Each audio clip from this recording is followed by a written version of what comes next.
The night my marriage ended was dressed up like a celebration, the kind with mirrored walls, floating candles, and a crowd that smelled of expensive perfume and ambition.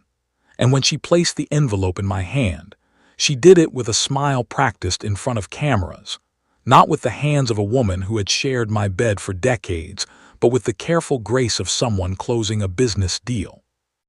My name is Marcus Vale. I'm in my early 50s now, and for most of my adult life, I ran a private investment firm so discreet that even people in my own industry barely knew it existed, which was exactly how I preferred it, because money that shouts is usually money that disappears. I learned early that quiet structures outlive loud promises, and while others chased magazine covers and applause, I built frameworks, contracts, and funding channels that moved like underground rivers, unseen but powerful. She, on the other hand, had always loved the spotlight, and when we met more than 2 decades ago at a fundraiser in a lakeside hotel, she was already the kind of woman who could turn a room just by walking into it, talking about ideas that sounded like revolutions and plans that felt bigger than the walls around us. I thought we were a perfect equation, her fire and my scaffolding, her vision and my patience, and for a long time I believed that was enough, not realizing that being the structure no one notices also means being the first thing people forget exists at all. We built a family that looked impressive from the outside, 3 children spaced across different stages of their lives, each carrying a piece of her confidence and a piece of my restraint, though none of them ever really understood how the gears turned beneath their mother's success. The oldest, Adrian, had drifted naturally into the world of branding and image, working inside his mother's company and believing, as she always said, that it had risen from pure grit and talent. The middle one, Selene, lived in universities and theories, convinced the world could be reshaped with enough words and conviction. And the youngest, Noah, hid in music and silence, avoiding arguments by turning them into chords no one else could hear. When my wife first told me she wanted to start her own consultancy, I didn't see it as a risk or a sacrifice, just a problem to solve. So I solved it the way I always did, by creating a funding architecture through one of my holding structures and letting the capital flow in ways that never carried my name on the surface. She became the public face, the visionary, the founder who told inspiring stories, and I became the invisible partner who made sure the lights stayed on, the leases were signed, and the salaries never missed a date, and at the time, that felt like love expressed in numbers and signatures. Success came fast for her, faster than even I had predicted, and with it came new offices, new executives, glossy rebrands, and magazine profiles that spoke about courage and independence without ever once mentioning where the first bricks had come from. I didn't correct anyone, not journalists, not investors, not even our own children, because I'd never cared about applause and because part of me liked watching her win, even if the story was incomplete. But somewhere in that rush, she stopped asking questions and I stopped offering answers, and the distance between us grew in the quiet ways that don't announce themselves, in postponed dinners, in trips that stretched longer than they needed to, in looks that slid past me as if I were part of the furniture instead of part of the marriage. I noticed patterns because my entire career had trained me to notice patterns, and patterns, when ignored, become conclusions whether you like them or not. I didn't hire someone to follow her because I wanted drama, and I didn't do it because I was angry, but because I'd spent a lifetime learning that unanswered questions are more dangerous than bad answers. The report I received weeks later wasn't theatrical, just precise, timestamps and locations and photographs that told a story without adjectives, involving one of her senior partners, a man with polished shoes and a talent for saying the right thing at the right moment. I didn't confront her, didn't change my routine, didn't even let my voice shift when we spoke, because by then I wasn't interested in arguments, I was interested in positioning, and positioning is something you do quietly, long before anyone realizes a move has been made. When you manage money for a living, you learn that the real work happens before the market reacts, not after, and that principle applies to more than numbers. So when she found me on that rooftop terrace, framed by glass and city lights and the soft chaos of celebration, I already knew what the envelope would contain before she even said my name. She spoke about honesty and closure, about not dragging things out, about making it clean and simple, and she said it with the same tone she used in boardrooms, as if we were discussing timelines instead of a marriage. Inside were documents prepared and signed, a pen tucked in like a courtesy, and for a brief moment I wondered if she expected me to perform, to argue, to plead, to give the crowd a story they could digest later. Instead, I signed, because by the time she asked, the decision had already been made in places she didn't know existed, and I handed the envelope back with a calm that surprised even me, then walked away while the cameras found her smile again. The elevator ride down felt longer than it should have, not because I was nervous, but because anticipation has its own weight, and as soon as the doors closed, I opened the secure system I used for transactions most people would never see and confirmed the first transfer, an amount large enough to matter and small enough in context to be just the beginning. By the time I reached my car, the process was already in motion, capital moving out of structures she'd never bothered to understand and into channels she didn't know existed, and I drove home through quiet streets with the strange sensation of watching a carefully built machine finally start doing what it had been designed to do all along. I didn't feel triumphant, just focused, the way you do when you finally stop holding something together with your hands and let physics take over. The house was mostly dark when I arrived, the kind of silence that only exists in places where people are used to being elsewhere, and I sat in my study with a glass I barely touched, watching confirmations appear one after another, while the secondary mechanisms lined up behind them like falling dominoes. Every major contract, every long-term obligation, every expansion she'd approved without reading the fine print traced back to a core funding agreement that included a clause she'd never paid attention to. A clause that turned stability into a temporary condition instead of a permanent one. When her calls started, I let them ring, not out of cruelty, but because the work was already done and noise doesn't change numbers. Messages piled up, shifting from confusion to anger to something closer to fear, and I didn't answer until enough time had passed for reality to start sinking in. When I finally did pick up, her voice didn't sound like the woman who had stood under the lights earlier that evening, and for a moment I almost felt the old instinct to fix things, to smooth edges, to make the structure hold a little longer. Instead, I explained, calmly and without decoration, that I had simply exercised rights she'd agreed to long ago, and that documents, unlike people, don't care about intentions. She said the company would collapse, and I told her that companies built on borrowed foundations always do eventually, and when the line went quiet, I realized something in me had gone quiet too, a tension I'd carried for years without numbing it.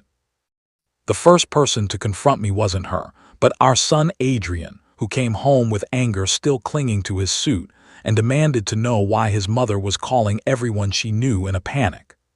I didn't raise my voice, didn't defend myself with stories, just turned a screen toward him and showed him the flows, the signatures, the history written in transactions instead of memories.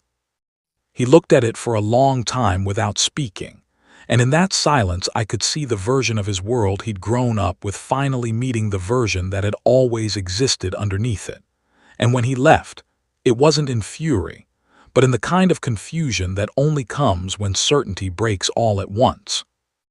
A few days later, it was Noah who stood in my doorway, uncomfortable, holding evidence he hadn't gone looking for but couldn't ignore.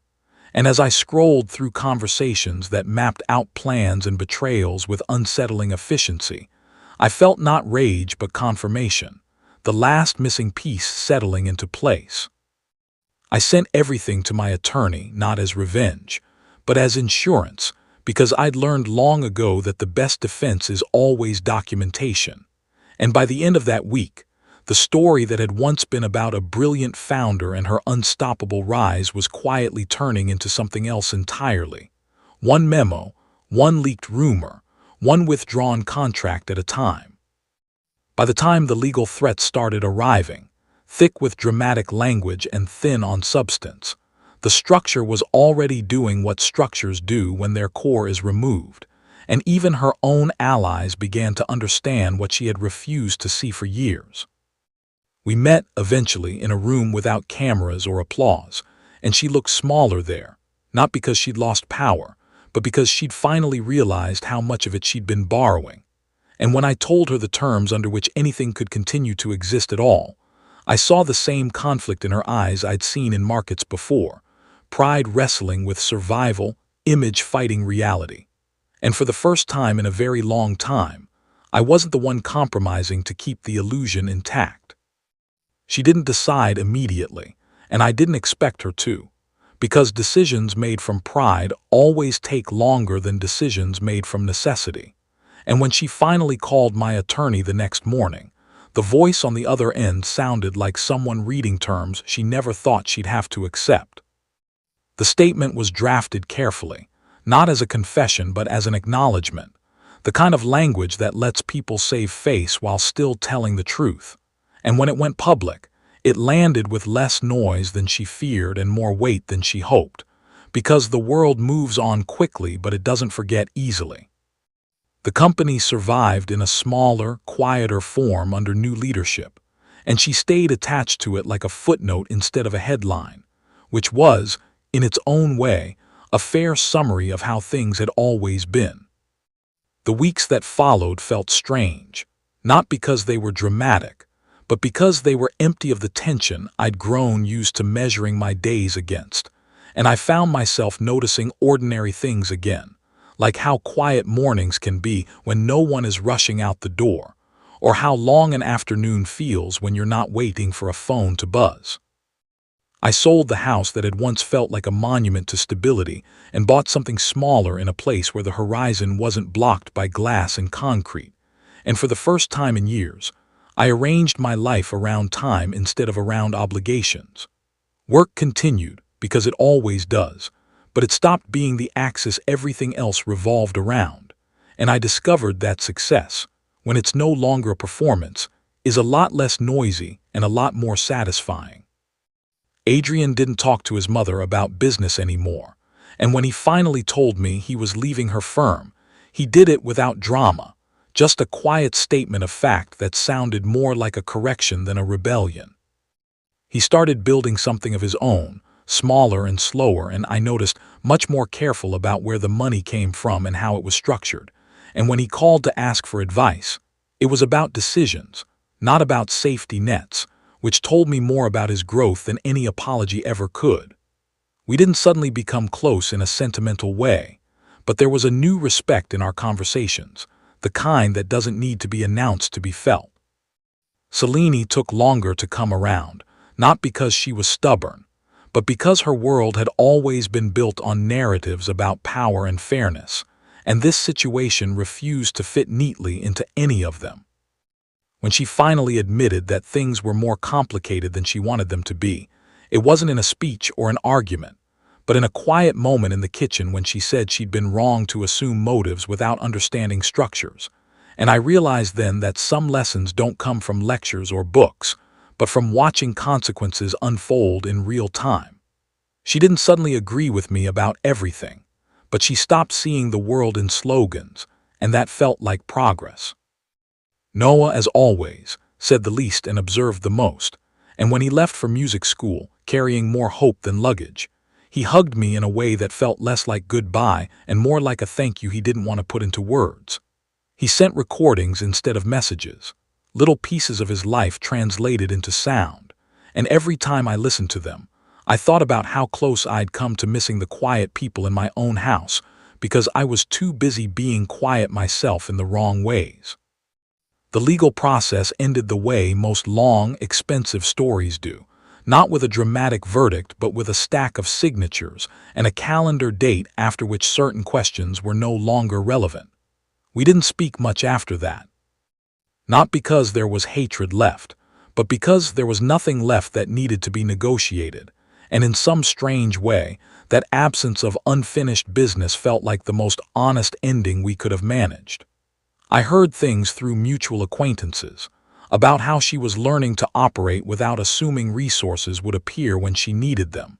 and I hoped, without quite meaning to, that the lesson would stick this time. I dated, casually and without agendas, discovering how different conversations are when no one is measuring your worth by what you can provide, and how refreshing it is to be interesting instead of useful. Some connections lasted a few dinners, some a few months, and all of them reminded me that companionship doesn't have to be a contract to be real, a thought I wished I'd understood much earlier in life. There was a lightness to it, not because nothing mattered, but because nothing was being carried alone or in silence anymore. One afternoon, I received a short message from her, just a few words that didn't ask for anything or explain anything, and I realized I didn't need to respond for it to serve its purpose.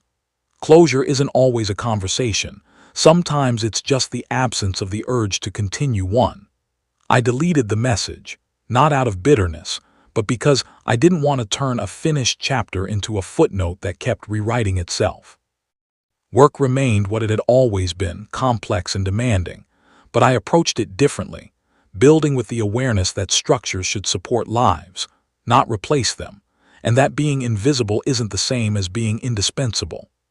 I delegated more, traveled less, and when I did travel, it was for reasons that had nothing to do with returns or forecasts, and everything to do with curiosity and time, two things I'd treated like luxuries for most of my adult life.